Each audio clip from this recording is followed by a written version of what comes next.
Hello, this is Shante Orion.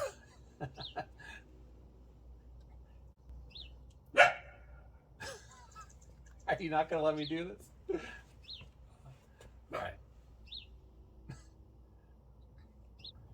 Hello, this is Shawnte Orion coming to you from the Obliq Art Gallery in virtual Sunny Slope, reading a few poems from the new book Gravity and Spectacle.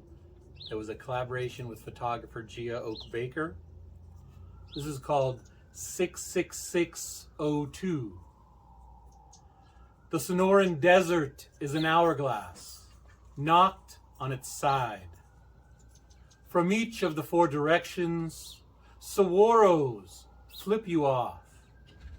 Remember not to feed or pet squirrels without fur called scorpions.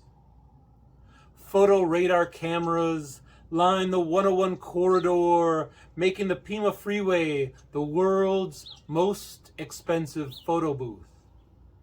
The monsoon sun is a billboard advertising back sweat, and the official state bird of Arizona is the ceiling fan. Half the citizens of Phoenix are transplants from Michigan, while the other half are trying to move to Portland. The afternoon breeze cauterized your ear as clerks on a smoke break proved that the sidewalk is indeed hot enough to fry a cigarette. Here's an older poem from when I used to do the encyclopedia shows at ASU. One month it was on the spectrum of colors. So they assigned everyone a color, red, blue, yellow, and they gave me tie-dye. So I wrote the amazing Technicolor dream poem. In chapter 37 of Genesis, Joseph reached the age of 17 before his 11 brothers conspired to murder him. Out of jealousy for the coat of many colors their father gave him as a gift. Not because it signified that Joseph was obviously Jacob's favored son, but because even the first tie-dye garment known to man was tacky enough to provoke immediate homicidal contempt, and those acid flashback hallucinations he tried to pass off as prophetic dreams only fanned the groovy flames of their hatred, sealing his own free-loving fate. Now, tie-dye is for anyone too indecisive to settle on a favorite color. Tie-dye convinced your parents that the most individualistic and counterculture thing they could do was to dress exactly like everyone else who was trying to be different. Tie-dye is far out, but even farther within, man.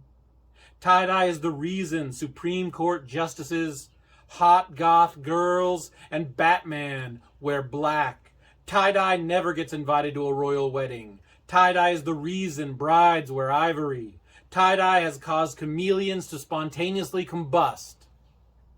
Tie-dye is responsible for high school dropouts suddenly becoming passionate enough about the intricacies of chemistry to study and research how dye molecules form covalent bonds to cellulose-based fibers such as cotton, wool, and hemp by simply raising the pH with a little sodium carbonate. Man. Tie-dye made the Beatles tune in, made Bob Dylan plug in, made Jimi Hendrix check out. Tie-dye is the reason Johnny Cash wore black. Tie-dye is the hippie rainbow deadheads follow to find where that nine-fingered leprechaun hid his pot of pot. Tie-dye is for high school dropouts for whom running a meth lab is just way too complicated.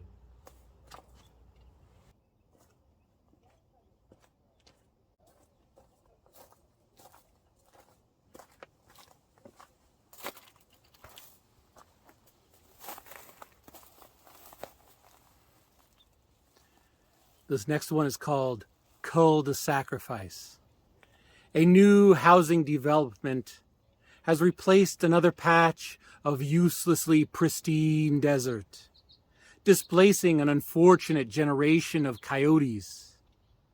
We saw the evicted pack roaming neighborhood streets late one night, mistook them for malnourished dogs, until we looked closer as they tore into a neighbor's cat who chose the wrong night to wander onto a dark front lawn.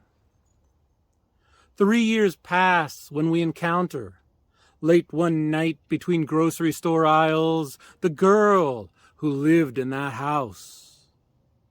She is surprised to finally learn the truth about her cat's mysterious disappearance, and she remembers old suspicions, suddenly realizing that she chose the wrong reason to break up with her boyfriend 3 years ago.